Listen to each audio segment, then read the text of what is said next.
할렐루야. 오늘도 살아계신 하나님의 말씀에 은혜 받기를 사모합니다. 자, 말씀의 제목 따라 하겠습니다. 말씀을 믿고 가더니. 시작. 말씀을 믿고 가더니. 여기 죽어가는 자신의 아들을 살리기 위해서 우리 예수님께 달려나온 한 아버지가 있습니다. 그 아들은 오늘 말씀 4장 47절 말씀에 보면 거의 죽게 되었음이라 그랬습니다. 우리가 이런 상태를 기사라고 합니다. 기사. 거의 기자에 죽을 사자를 써서 거의 죽게 되었다. 이런 상황을 기사 상황이다, 기사 지경이다 이렇게 표현합니다. 오늘 요한복음은 이 기사 지경에 이른 그 아들을 살리기 위해서 우리 예수님께 찾아온 바로 그 아버지가 이 왕의 신하다라고 그의 신분을 밝히고 있습니다. 46절 말씀 보면 예수께서 다시 갈릴리 가나에 이르시니 전에 물로 포도주를 만드신 곳이라 왕의 신하가 있어 그의 아들이 가버나움에서 병들었더니 그랬습니다. 이 왕의 신하 헬라어로 바실리코스라고 하는데요, 이 말은 왕에게 속한 귀족, 최고 이런 뜻을 가지고 있습니다. 그는 상당히 높은 신분을 가지고 있는 권력자라고 하는 의미죠. 그러면 사도 요한은 왜 이 아버지의 신분을 일부러 밝히고 있는 것일까? 이렇게 지체 높으신 양반이 우리 예수님 만나러 왔다고 자랑하려고 밝히는 것인가?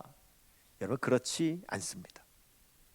촛불은요, 캄캄한 데서 켜면 대단한 불빛 같지만 태양 아래 두면 그 불빛은 아무것도 아닌 것처럼 갈릴리 시골 사람들 앞에서야 왕의 신하가 대단하게 느껴질지는 몰라도 하나님의 아들이신 예수님 앞에서는 그 왕의 신하도 아무것도 아닙니다. 거기는 그 어떤 누구와 다르지 않습니다. 여러분, 오늘 말씀을 통해서 여러분들이 이 왕의 신하를 보실 때 바로 그 점을 발견해야 합니다. 우리 예수님 앞에서는 여기 있는 우리 모두 다 동일해요. 다를 바가 없습니다. 그저 그는 죽어가는 아들을 둔 절박한 심정의 아버지일 뿐이요, 아무도 그 아들을 고쳐낼 수가 없기 때문에 절망 가운데 있는 그러한 한 연약한 인간일 뿐입니다. 우리와 다를 바가 아무것도 없습니다.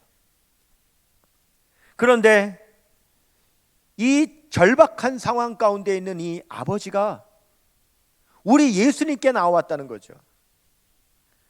자기도 무력하여 아들에게 어떻게 할 수도 없고 그 누구도 자기 아들을 고쳐줄 수 없는 그런 상황 가운데 있는데 그가 어떻게 예수님께 나올 수 있었느냐?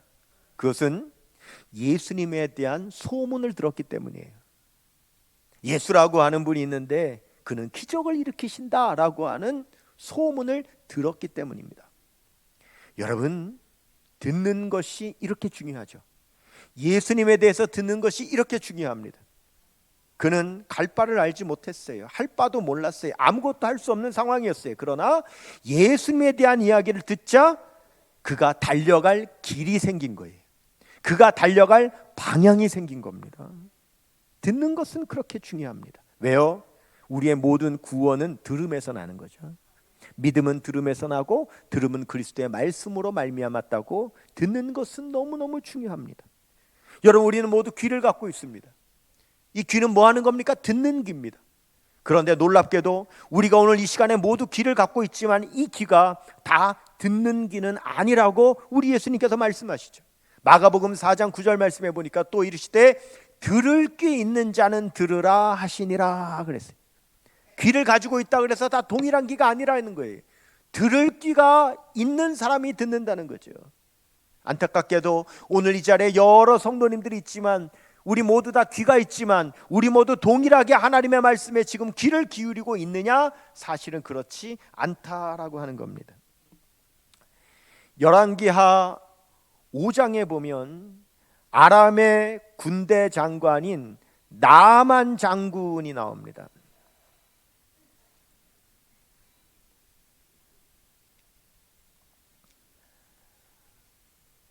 이 나만 장군은 국방부 장관 또는 육군 참모총장쯤 되는 높은 사람이죠. 근데 그의 집에는 이스라엘에서 포로로 잡아온 작은 여종이 있었어요.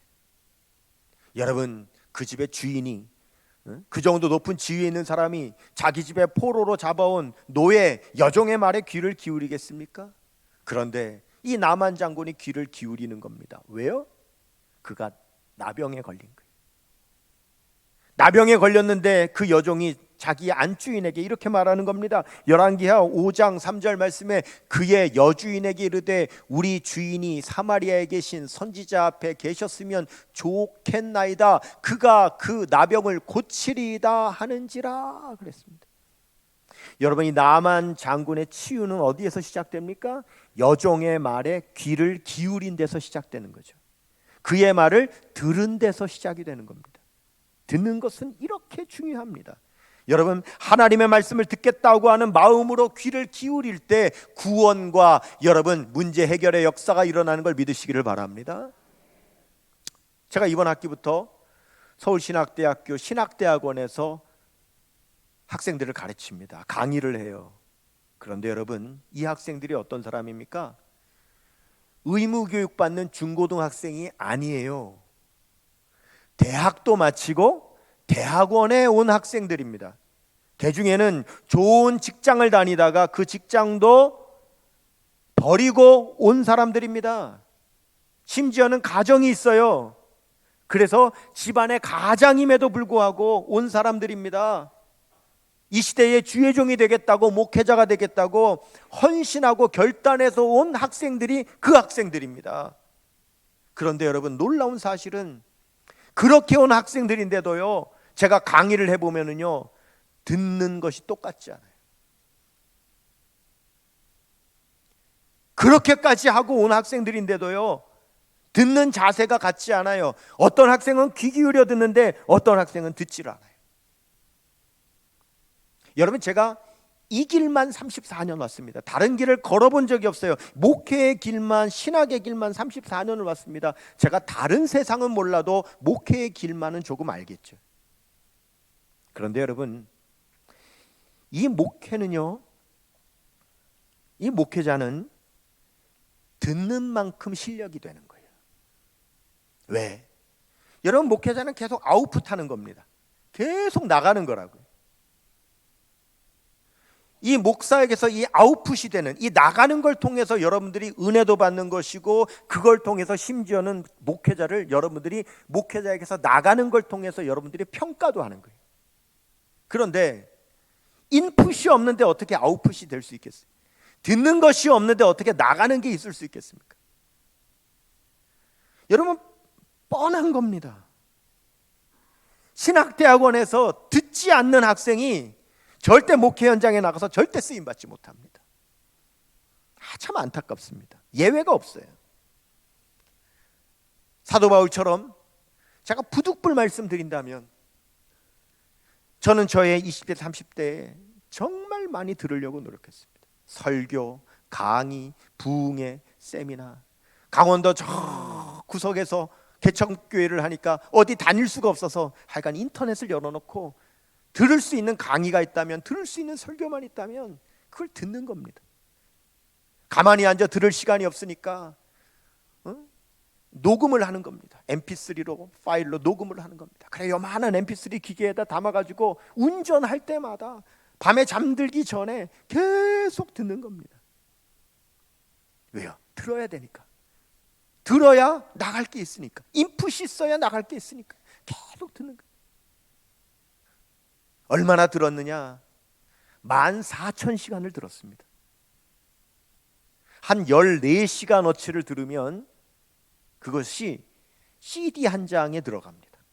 그럼 내가 14시간어치를 들으면 아까워서 버릴 수가 없으니까 그것을 CD에다가 기록을 합니다. 보관을 합니다. 그리고는 그 겉에다가 내가 뭘, 누구의 어떤 강의나 세미나나 설교를 들었는지 일일이 다 기록합니다. 그렇게 제가 일일이 들어서 적어놓은 그 CD가 1000장입니다. 1000장. 이렇게 들어서 기록한 CD가 1000장이. 제가 왜 이 말씀을 여러분들에게 드리느냐? 제가 여러분 담임 목사잖아요. 여러분들이 저에 대해서도 좀 알아야죠. 뭐가 중요하냐? 듣는 게 중요합니다. 하나님의 말씀을 듣는 건 너무너무 중요한 겁니다. 여러분이 왕의 신하가요, 가버나움에서 아들이 병들었습니다. 예수님은 가나에 있습니다. 거리가 30km예요. 멀다면 멀고 가깝다면 가까운 거리입니다. 당시에는 차가 없으니까 아마 말을 타고 달려도 몇 시간을 와야 되고 걸어오면 하루 종일 와야 되는 거리. 그렇게 멀지 않습니다. 하루길이면 됩니다. 그런데 문제는 뭡니까? 예수님에 대한 소문을 못 들었을 때는 멀건 가깝거니 문제가 아니라 갈 데가 없는 거예요. 어떻게 해야 될지를 모르는 거예요. 그런데 예수님에 대해서 들으니까 어떻게 돼요? 길이 열리는 거죠. 방향이 생기는 거죠. 하나님의 말씀을 들으면 길이 열리는 겁니다. 방향이 생기는 겁니다. 그 절박한 심정으로 이 아버지가 예수님께 달려왔단 말이에요. 내 아들이 병들어 죽게 생겼다고. 예수님 좀 살려달라고.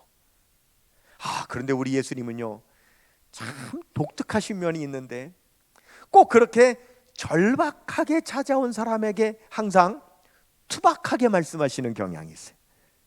특별히 요한복음에 많이 기록되어 있는데 꼭 투박하게 말씀하세요. 갈릴리 가나의 혼인잔치에 포도주가 떨어져가지고 어머니 마리아가 포도주가 떨어졌다고 했더니 예수님 뭐라 하십니까? 여자여, 나와 무슨 상관이 있나이까? 투박하게 하세요. 수르보니게 여인이 딸이 귀신 들려가지고 좀 고쳐달라고 절박하게 예수님께 찾아왔더니 예수님 또 뭐라고 하십니까? 자녀의 떡을 취하여 개에게 던짐이 마땅치 아니하니라. 예수님이 이렇게 투박하게 말씀하세요. 왜 그러실까요? 우리 예수님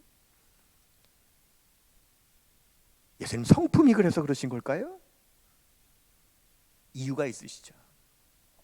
예수님은 그에게서 믿음을 끌어내시기 위해서 그렇게 말씀하시는 거예요. 믿음을 끌어내시기 위해서. 여자여, 나와 무슨 상관이 있나이까?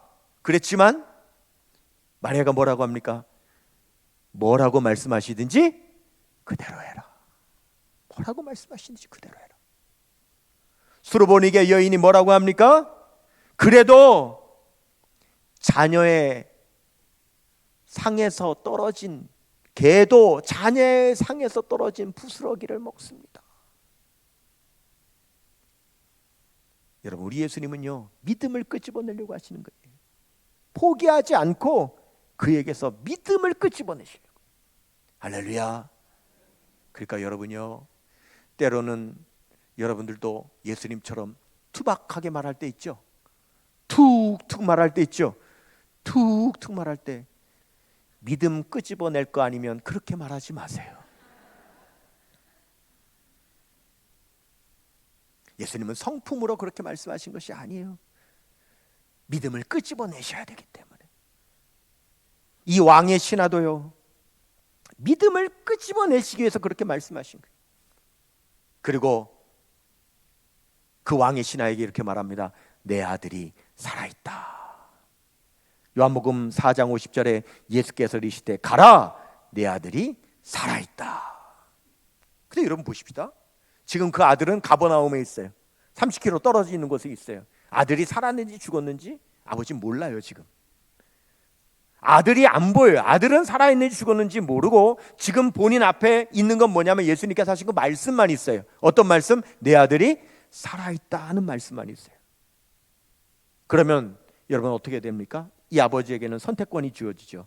예수님의 말씀을 믿든지 안 믿든지 선택권만 주어지는 거예요.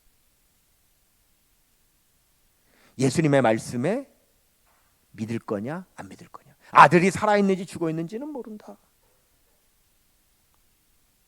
예수님은 그때 그 예수님의 말씀을 믿게 하시기 위해서, 내 아들이 살아있다는 그 말씀을 믿게 하시기 위해서 그 왕의 신하의 믿음을 끄집어내시는 거죠. 여러분 보세요. 우리 자녀가요, 취업한다고 해볼게요. 취업을 하는데 회사에 가서 시험을 봤어요.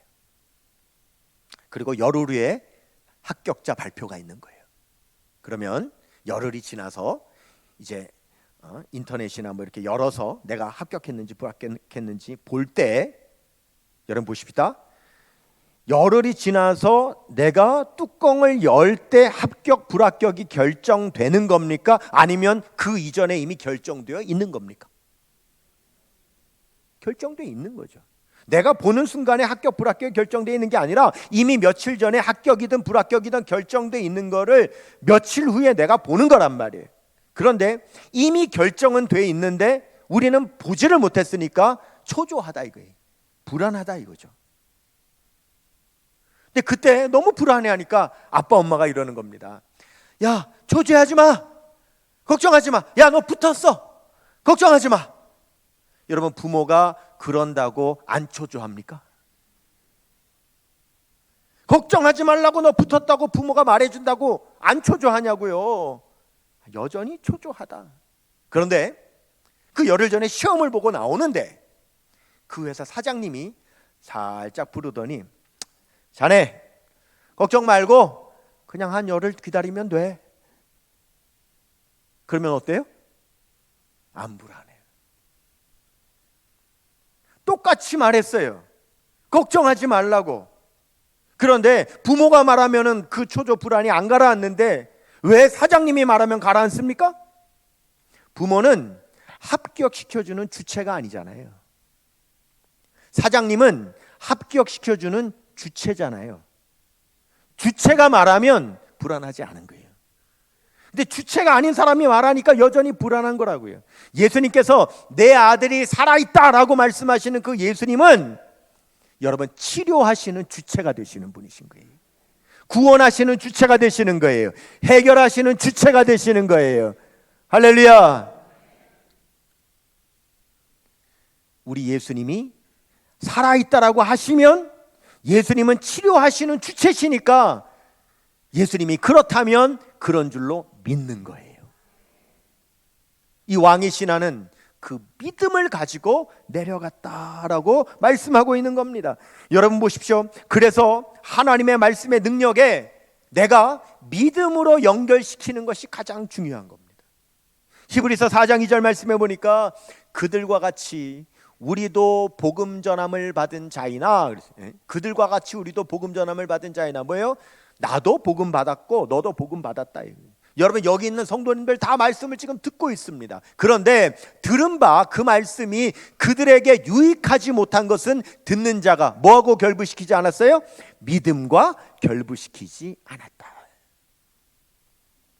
아무리 하나님의 말씀을 들어도 여러분들이 믿음과 결부시키지 않으면 유익되지 못하다는 거죠. 왜요? 여러분 이 말씀을 하시는 분은 하나님이십니다. 만물을 창조하셨고 다스리시고 구원하시고 치료하시고 회복시키시는 그 주체가 되시는 우리 하나님이라는 사실을 여러분들이 믿을 때에 이 말씀이 여러분하고 연결되는 것이지, 믿음이 없이는 이 말씀과 연결되지도 않고 우리에게 유익도 되지 않는 거죠. 왕의 신하는 어떡합니까? 예수님께서 내 아들이 살아있다는 그 말씀, 아들이 살았는지 죽었는지는 모르지만 그러나 살아있다는 예수님의 말씀을 믿었습니다. 그리고 갑니다. 50절 말씀에 보니까 예수께서 이르시되 가라 내 아들이 살아있다 하시니 그 사람이 예수께서 하신 말씀을 뭐하고 가요? 믿고 가더니. 믿고 가는 거예요. 그래서 믿음으로 집으로 내려가는데 반대편에서 종들이 옵니다. 주인님, 아드님이 살았습니다. 아들의 열이 떨어졌습니다. 아니 언제부터 열이 떨어졌냐? 어젯밤 7시부터 떨어졌습니다. 어젯밤 7시 예수님께서 내 아들이 살아있다라고 말씀하신 그 시간인데, 결국 그 집 모든 사람들이 우리 예수님을 믿게 되었다라고 말씀하시는 거죠. 근데 여러분 이 놀라운 이 사건에 사도 요한은 해설을 덧붙이는데요. 오늘 요한복음 4장 54절에 보니까 이것은 예수께서 유대에서 갈릴리로 오신 후에 행하신 두 번째 표적이니라, 이렇게 해설을 합니다. 여러분 사도 요한은 이 요한복음을 쓰면서 이렇게 중간중간에 표적이라고 하는 편말을 듬성듬성 세우고 있어요. 첫 번째 편말은 2장에서 가나 혼인잔치가 첫 번째 표적이라고 하나 세우더니 오늘 4장에 와서 이 왕의 신하의 아들의 병을 고치신 것을 두 번째 표적이라고 또 듬성 편말을 세우는 거죠. 여러분, 편말을 세우는 이유는 뭡니까? 그 이유는 보고 따라가야 될 방향이 있다는 겁니다.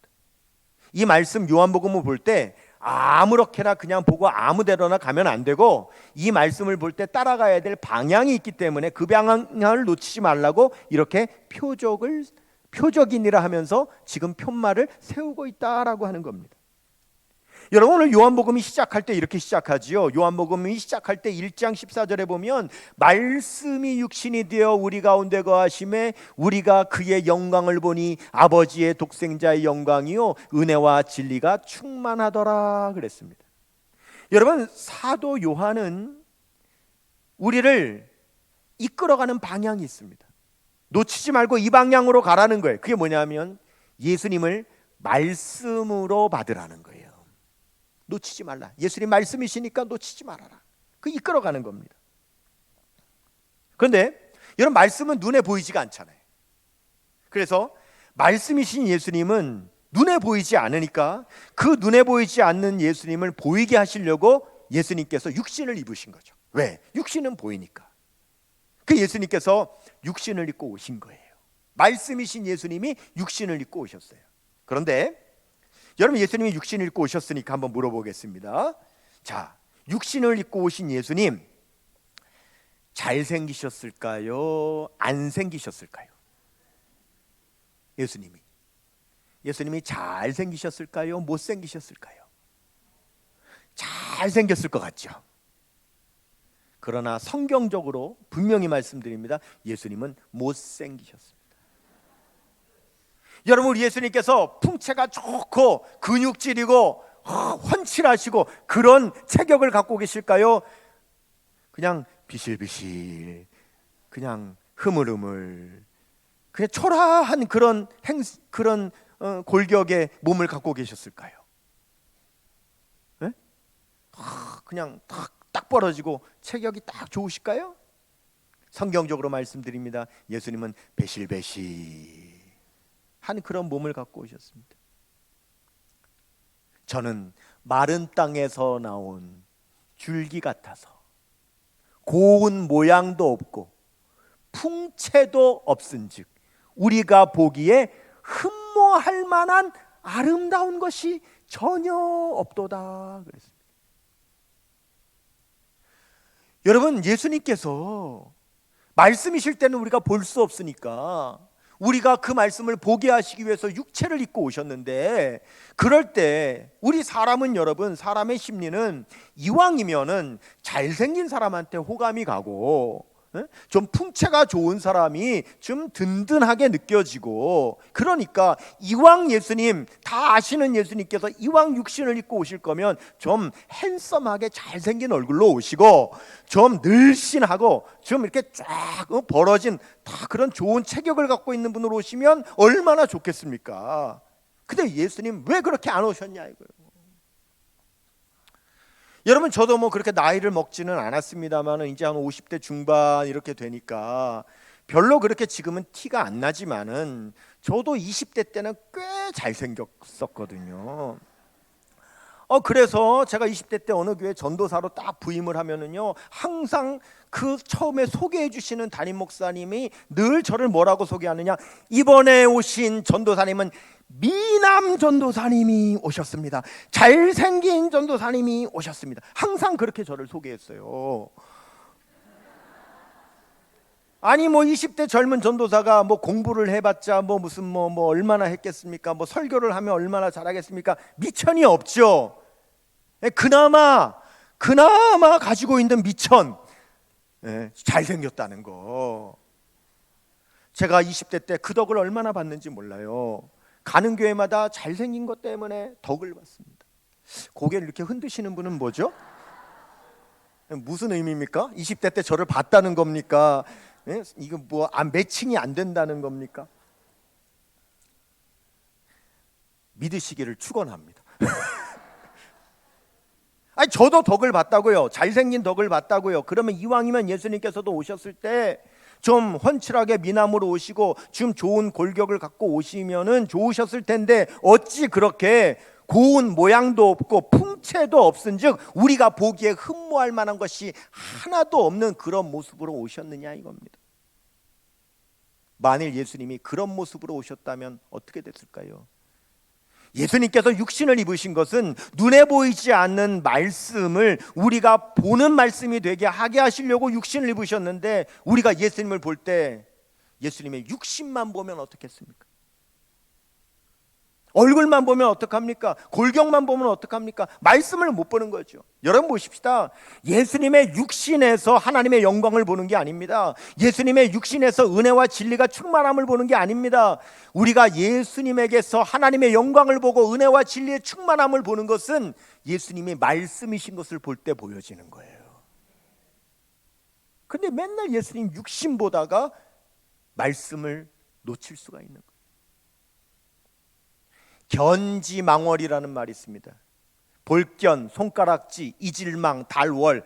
달을 보라고 손가락으로 가리켰더니 달은 안 보고 손가락만 보는 거예요. 손가락만 보느라고 달을 잊어버린 겁니다. 왜 달을 보라고 가리켰는데 왜 손가락을 볼까요? 네일 아트를 너무 잘했거든. 시계를 너무 고급스러운 시계를 찾거든. 그러니까 그거 보는 거야. 그거 보다가 달 보는 걸 잊어버리는 거예요. 견지망원하는 겁니다. 예수님께서 육신을 입고 오셨지만 그 육신조차도 여러분 풍채가 아름답고 그렇게 흠모할 만한 육신이 아닌 것은, 예수님은 우리가 예수님을 통하여 말씀을 보라는 거예요.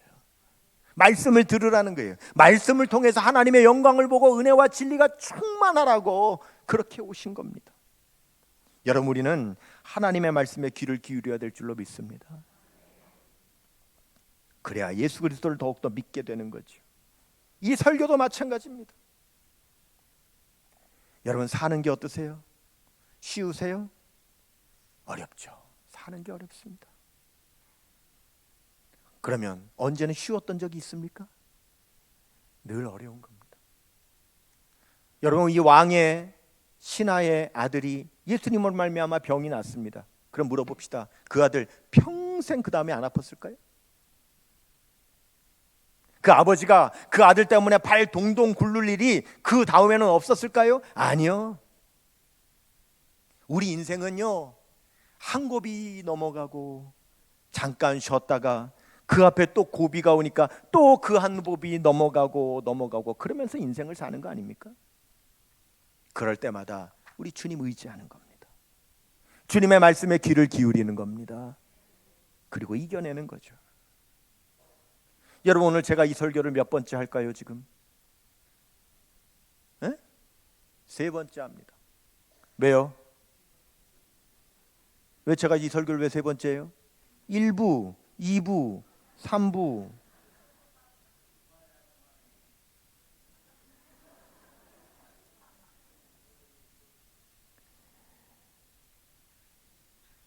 일부 예배를 마치고 한 성도님이 바로 저를 찾아왔어요. 목사님, 결혼 안 한 제 딸이, 큰 딸이 지금 뇌경색으로 중환자실에 있습니다.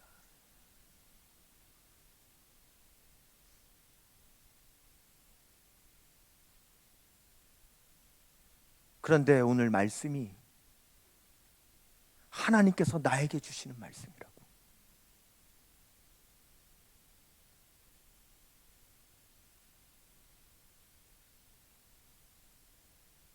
오늘 하나님께서 나에게 말씀해 주시려고, 오늘 목사님을 통해서 하나님의 말씀 주시려고. 그분이 어떻게 말씀을 들었겠습니까? 나의 말씀이기에 온전히 집중하는 겁니다. 내 말씀으로 아멘 하는 겁니다. 내 딸이 살아있느니라 하시는 주님의 음성으로 아멘 아멘 하면서 간절히 믿는 겁니다. 이 자리에 여러분, 똑같은 설교를 들어도 여러분의 귀가 다 똑같지 않아요.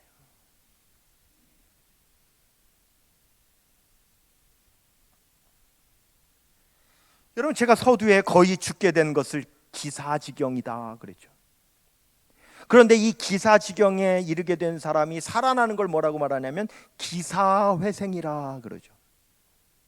그런데 이 기사지경이라고 하는 말과 이 기사회생이라고 하는 말의 이 기자가 같은 한자가 아닙니다.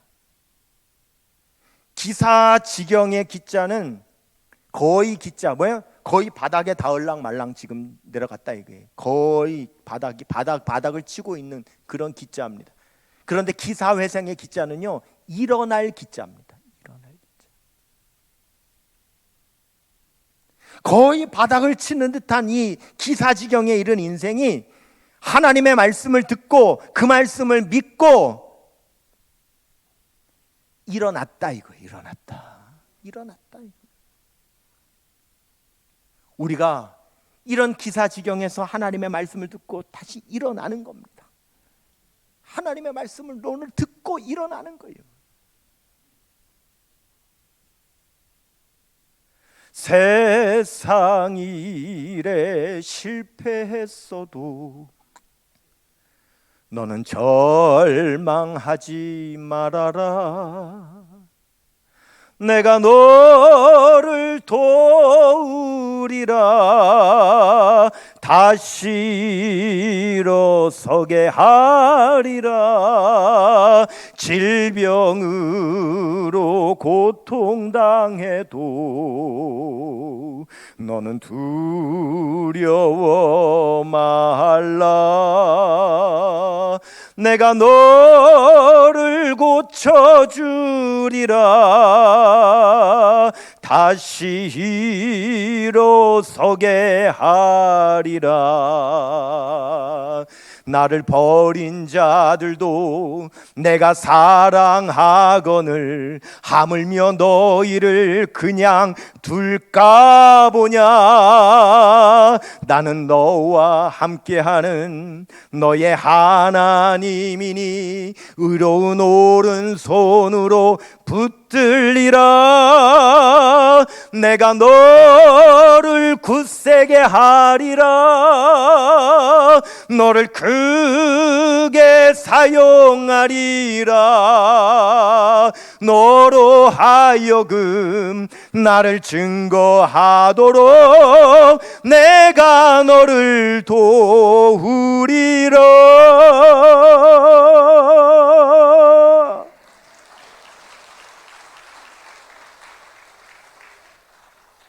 아유, 우리 목사님 노래도 잘해. 음성도 좋아. 그렇게 들었다면 견지망월입니다. 내 음성 들으라고 부르는 거 아닙니다. 내 목소리 여러분 평가라고 부르는 거 아닙니다. 그렇게 잘하는 노래도 아닙니다.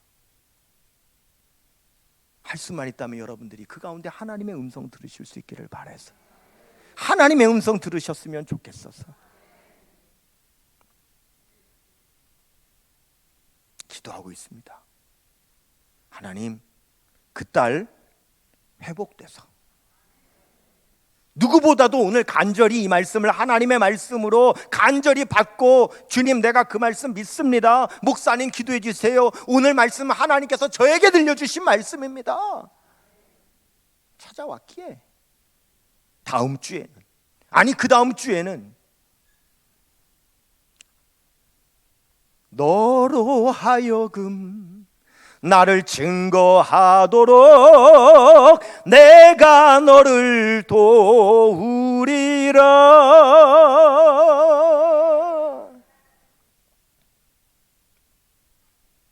여러분, 그렇게 되기를 원합니다. 기사지경의 인생에서 말씀을 듣고 일어서는 기사회생의 인생 되시기를 주님의 이름으로 축원합니다.